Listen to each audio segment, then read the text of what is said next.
देखिपारचंती एटा नाई कि फूलकोबी रोपीची मु सार मिलू नाई कि गोबर सार देउची आउ लास्ट फाइनाल 10टा पैकेट को नाई कि एटा आका मुका अगलुची माने मुकुलुची आकु मु आज कंप्लीट करी तापरे सार को व्हाइट सार को मु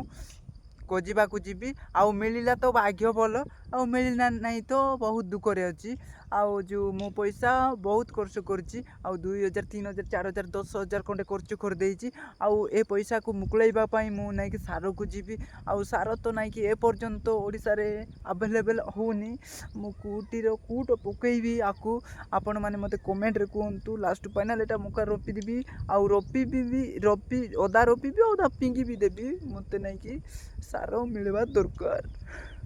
ओके मो वीडियो जदि पसंद आसी तो लाइक और शेयर करंतु एते गुड़ाक मुका देखि पारछन तो एते रोपीची मो वीडियो जदि पसंद आसी तो लाइक शेयर करंतु आ पसंद आसी न आसी तो कहीं सब्सक्राइब करी कहीं लाइक करेंगे छाड़ी दिंतु बाय समस्त को मोर नमस्कार।